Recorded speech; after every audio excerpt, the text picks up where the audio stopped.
days ago.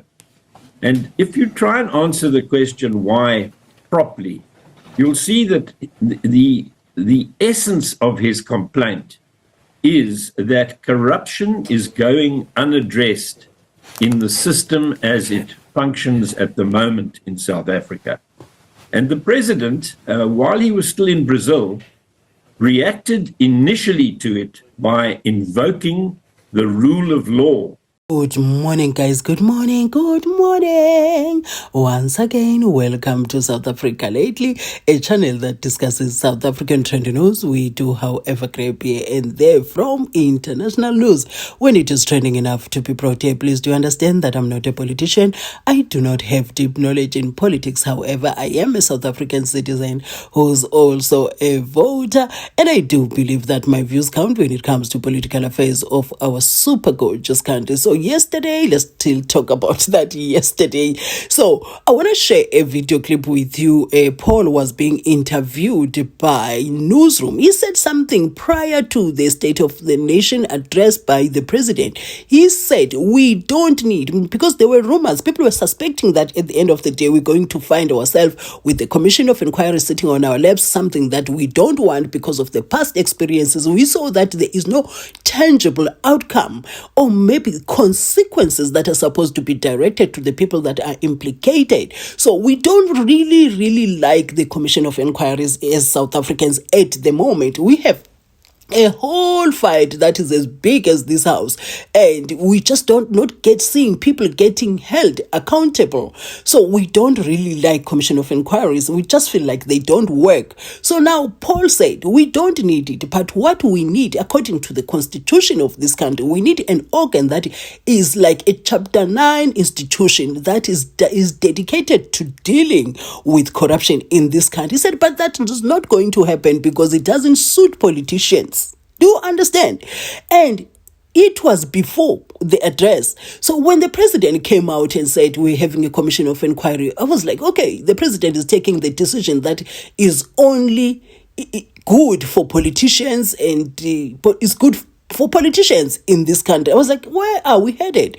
Because I was believing that the president is going to demonstrate that he's the head of this country and he is serious about curbing corruption that is just eating this country up day and night. So yesterday I was a bit disappointed and I lost all hope. Because I really thought, because he would have gained the confidence of the people.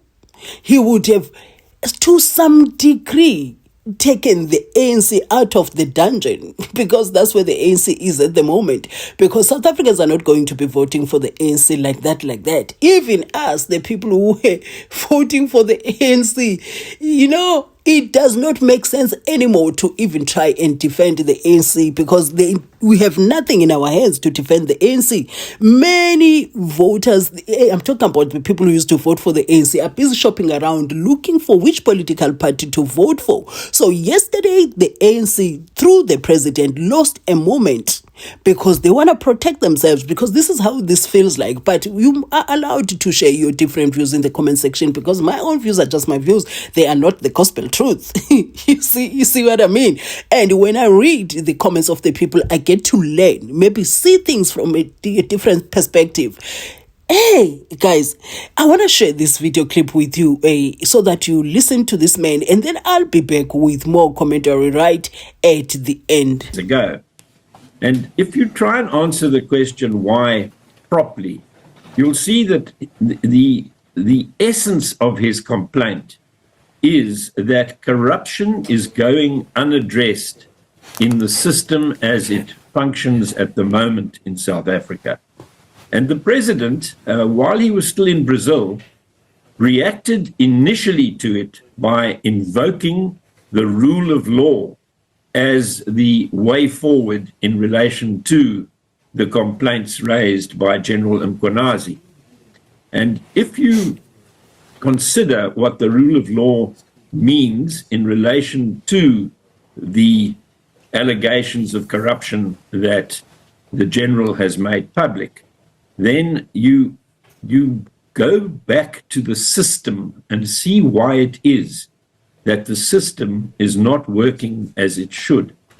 And the answer to that question lies in the failure of government to implement a decision made in the Constitutional Court in 2011, if you don't mind, in which the court said that a body outside of the control of the executive is required in order to deal with corruption. Those are the actual words of the judgment. And the parliament and the government president were sent back to the drawing table and told to remediate the legal system, to change the law so that such a body would be brought into existence. Yeah. Well, I don't need to tell you and your viewers that just hasn't happened. It doesn't suit those in positions of power. But Paul, that just feels like we're now going to call for an inquiry, because ultimately that would be the best possible body outside.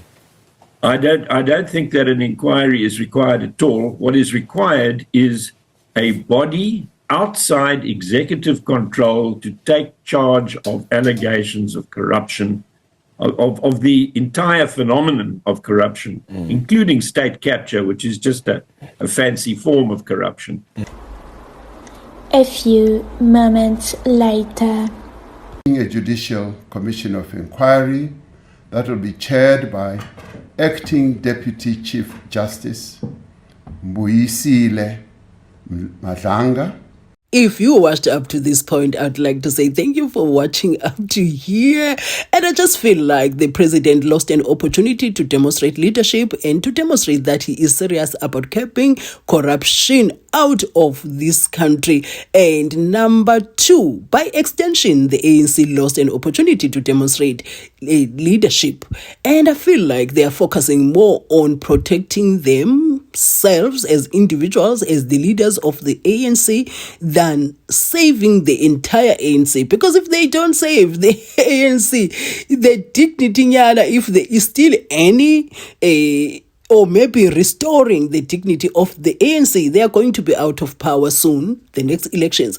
And the political party that will be voted for by the people of South Africa is going to use the ex-leaders to demonstrate that they are serious about keeping corruption by fetching them from their retirement, from their places of comfort, and hold them accountable. And I dare say if that party could be the Democratic Alliance, they are screwed. Hey guys, anyway, if you watched up to here, guys, please kindly share your views in the comment section. I'm looking forward to reading those. And the next time you bump into my videos, kindly watch my ads in full, as that support really goes a long way. I'll be seeing you in my next upload. To have a beautiful Monday.